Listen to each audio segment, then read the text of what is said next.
Question 1. A company is storing sensitive customer data in an Amazon S3 bucket and needs to ensure that the data is protected even if the underlying storage media is physically accessed without authorization. Additionally, all data transferred from client applications to S3 must be secured against eavesdropping. Which combination of encryption strategies addresses both requirements? Option A. Server-side encryption (SSE) for data at rest and SSH for data in transit. Option B. Client-side encryption for data at rest and TLS/SSL for data in transit. Option C. Transparent data encryption (TDE) for data at rest and IPsec VPN for data in transit. Option D. Hashing for data at rest and HTTP for data in transit. The correct answer is client-side encryption for data at rest and TLS/SSL for data in transit. Here's the explanation. Encryption at rest protects data on storage media, and client-side encryption is one method where the client encrypts data before sending it to S3.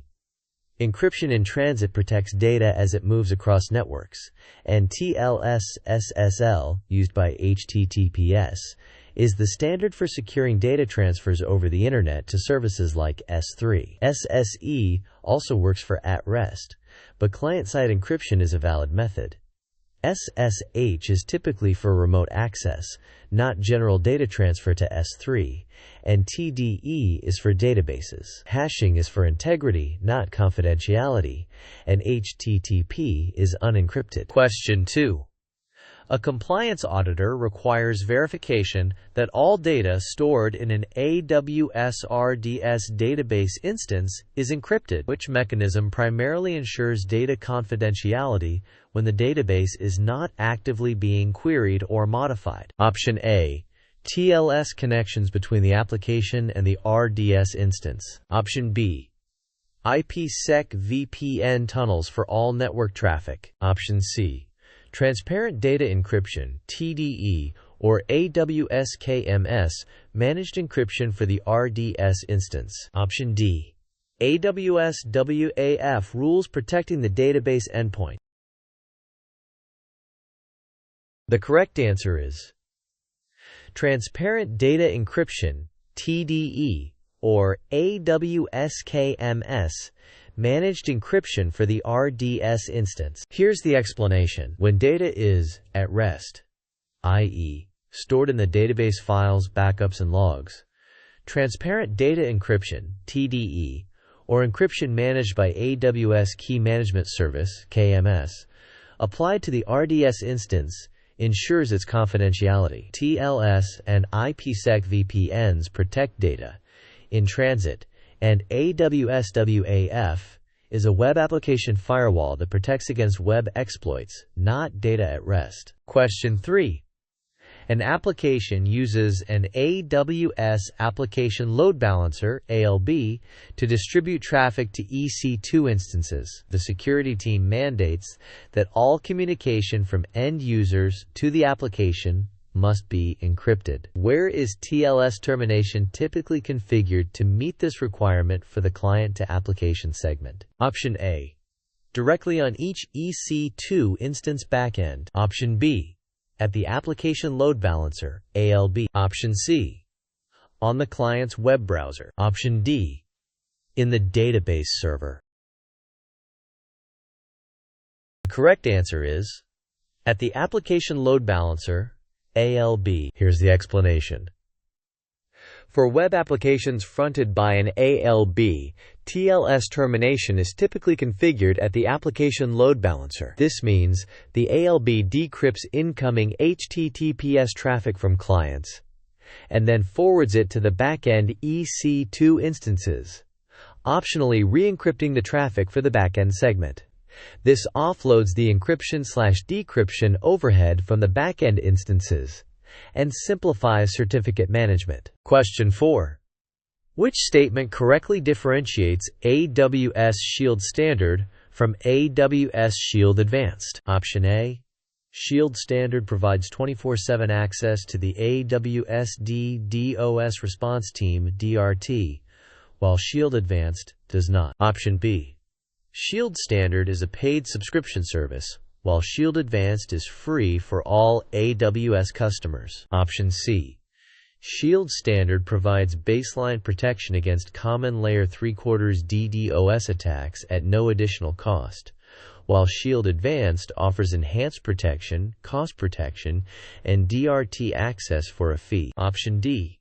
Shield Standard protects against Layer 7 application layer attacks, while Shield Advanced only protects against Layer 3/4 attacks.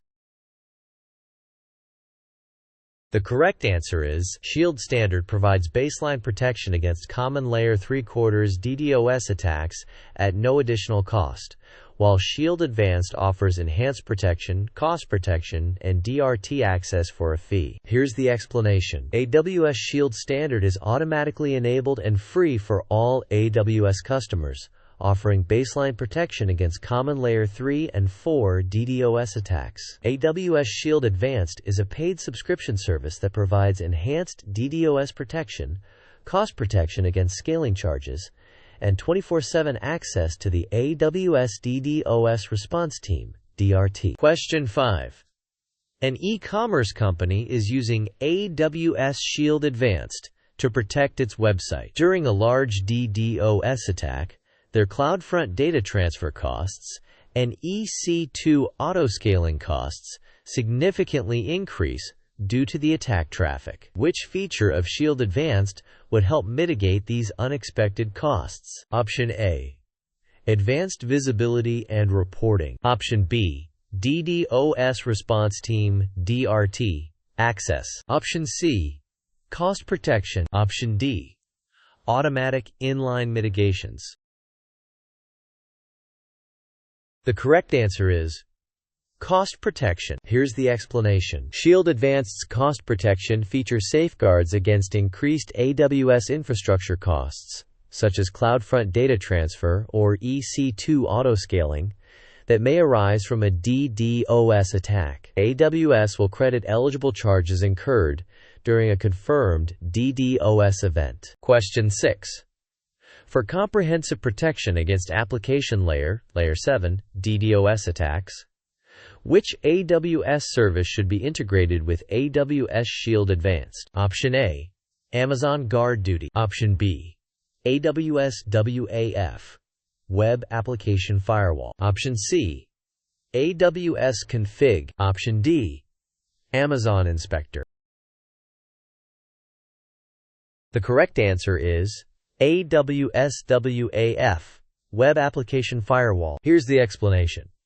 AWS Shield Advanced seamlessly integrates with AWS WAF to provide custom application layer, Layer 7, protection. While Shield handles broader network and transport layer attacks, WAF allows users to create specific rules to mitigate web exploits and Layer 7 DDoS attacks, like HTTP floods. Question 7.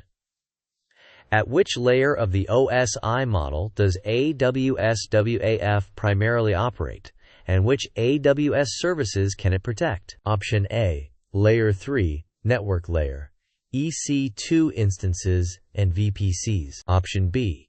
Layer 4, Transport Layer, Network Load Balancers and Elastic IP addresses. Option C.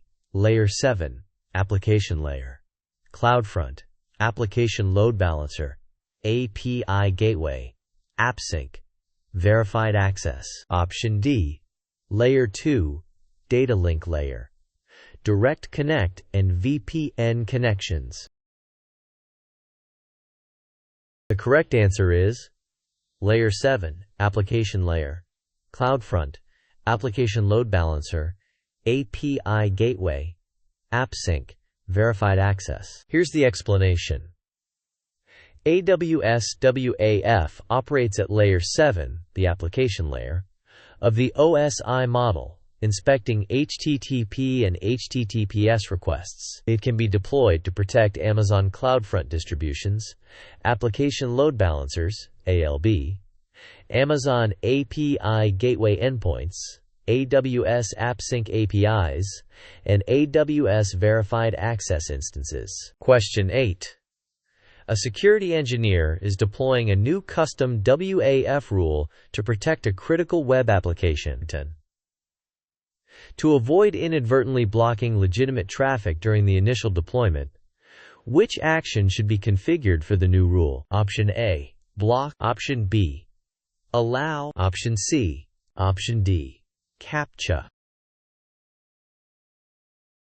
The correct answer is count. Here's the explanation. The count action in AWS WAF allows requests to pass through to the protected resource while incrementing a counter for each matched request. This is ideal for testing new rules without impacting legitimate traffic, allowing the engineer to monitor how the rule would have behaved before enforcing a block or allow action. Question 9.